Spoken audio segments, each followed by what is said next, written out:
Hi, my name is Khorine. I came to Canada at the age of 13 years old, and I live in Mountain, New-Brunswick. First days were not that bad, actually. They were pretty fun. It was very difficult to communicate because my accent back then was very thick. So overall, it was not as bad as I expected. I found that all the people at school dressed similarly. It was pretty much copy and paste low-key because the hair color and the dressing style and skin color, they were all the same. So it was very hard for me to tell the difference between people, and every time they said hi to me in the hallway, it made me wonder, who is this again, low-key? So yeah.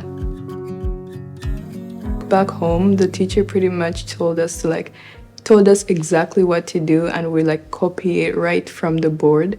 While for here, the teachers don't really give you in detail what to do. They just give you a very broad subject and you have to do it by yourself. It's more independently than back home. So it was kind of difficult for me, but I kind of got used to it, yeah.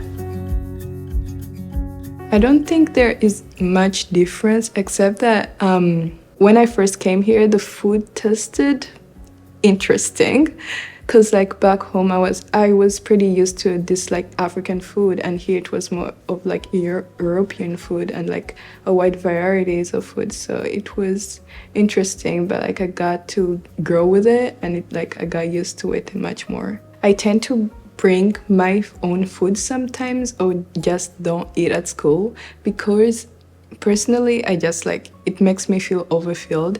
But whenever I do bring my lunch, people are pretty open to it because I have most of my friends are white, and they always want to try my food. So I rarely do get to eat my own food when I do bring it at school. So that's why I don't bring my food. But as for back home, everybody's just kind of minding their own business because they know what you're eating. We always ate in a classroom back home, and as for here, at my school, it's not as different. They encourage us to eat in the cafeteria, but we have our own hangout spots around the school, and we just prefer to eat our lunch back there. Back home, my birthday was never around the school time. It's around December, and the schools were closed during December. Once I came back at school, they would wish me happy birthday and ask me how it was. But as for here, it's on the last day before Christmas break. My friends tend to make it a big deal and just sing me happy birthday during the assembly, which is a little bit embarrassing, but either way, yeah, it's pretty fun.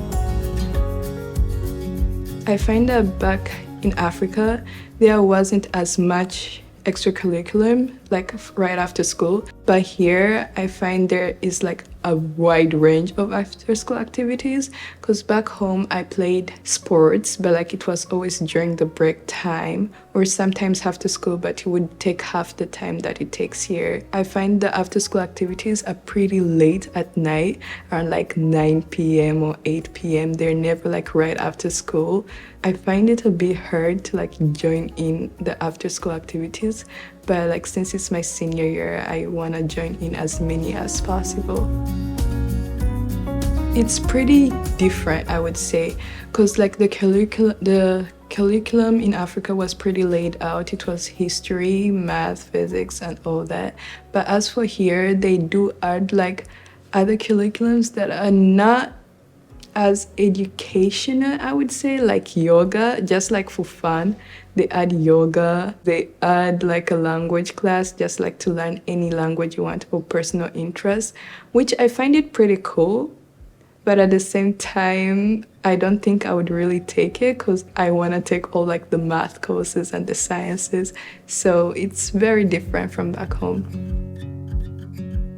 Here in Canada, I find that at school, they tend to teach us to be very independent with everything. And while back home, it was pretty much we relied on our teachers. Here, whenever I ask my math teacher, oh, is this question right? How do I do this? She goes on and she's I don't know. Is it right?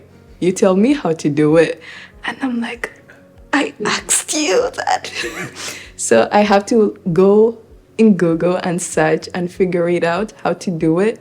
And it's very, like, it's so independent. Well, in Africa, if I did ask the teacher, they'll like sit down with me and tell me, okay, you did this wrong, you did this right, this is how you do it. And like, it's pretty much laid out for you. A good teacher in my home country is if they're strict. No, depending on how strict you are, that's what makes you a good teacher in my country. Because I remember I had like my English teacher, and she was known for being very strict, and all the parents loved her for some reason, and we did not like her at all. Like, it was bad.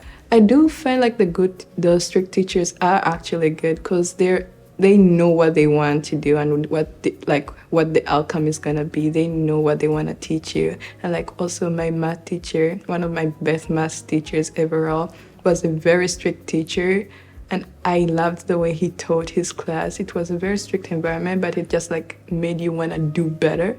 So that's, yeah.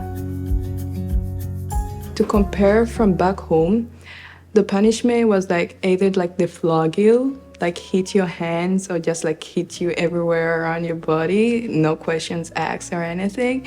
If like you did something bad, or you did bad in a test or anything.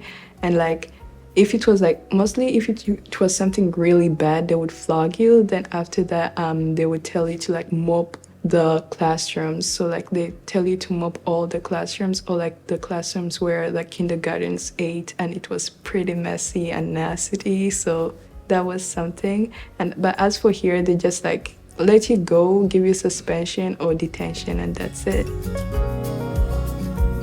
I find that the kids at my old school in my home country were pretty open. It depended on the teacher, actually. For my social studies teacher, we always asked questions because we were very curious about the world and whatnot. But while for like my math teacher, who was very strict, it was kind of hard for some students to like ask him questions because like they did not know how he would reply to it. But other than that, he was actually more than happy to help us. So it's just according to the teacher, I would say. In my home country, there wasn't really much bullying according to the dress code because we wore uniforms back then. I don't know, just say if you did not buy a tie or you did not have your shirt buttoned up properly, they would kind of like make fun of you, but like jokingly. So I don't think that would really count as bullying. As for bullying, I was bullied at my old school because like I was from a different different culture and stuff like that, because I lived in Uganda, but then I was Congolese. So I was also bullied for my skin because like I had a skin genetic condition growing up, and it like caused bumps all over my body, and like I was really bullied for that. It was bad. They called me like queen of diseases or just like a witch and whatnot. So I would say it was pretty bad. I remember one of my teachers came up to my mom, and they were like asking if I could like drop out of the school because they did not know much about the disease, and so did we. So I think the teachers did not really help us much, yeah. I think in Canada it's pretty easy, but like I would say the question would be like, how good are the friends? Like, what friends should you make? Easy to make friends, but like, are they gonna be like a good influence on you or a bad influence? And I find like the ones who have a good influence are pretty hard to come across sometimes. It depends on like the variety, but like I find like if the school is more multicultural in a way, then you really find like the friends that really are a good influence on you, yeah. Personally, I find like the applications very hard to screen through. Well, but like back home, it was just like writing an exam. Then your applications would be filled in a very short process. You either go to the school and whatnot. Here it's more independent. The child has to do it by herself and just like goes through the applications.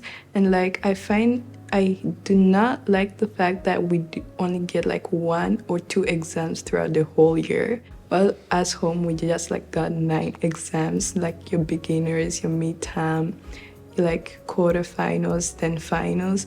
That did count a lot in your grade, but as here we only get one end of year exam, which makes you feel a little lazy.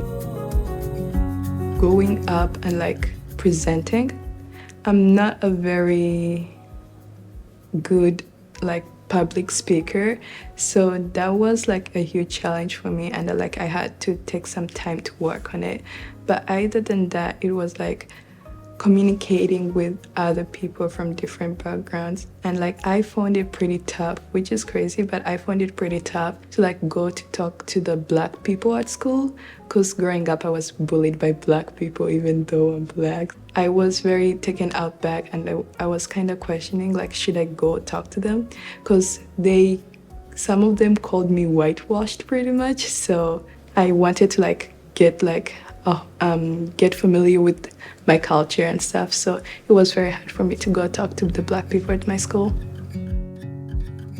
I wish like my Canadian teachers understood the fact that like not all kids can work independently as much, and I wish like they gave us a little more extra help, because they can be intimidating to like go to ask them for extra help, so you pretty much ask your friends or work alone. I would like to thank you guys to like being open to taking the time to watch this video. It's really important to like improve on that diversity and like getting to know other people, because it took me a while to know the culture here, moving from a different family, like a different culture, different background and that. So it's appreciative for you guys to take the time to watch this video. Thank you very much.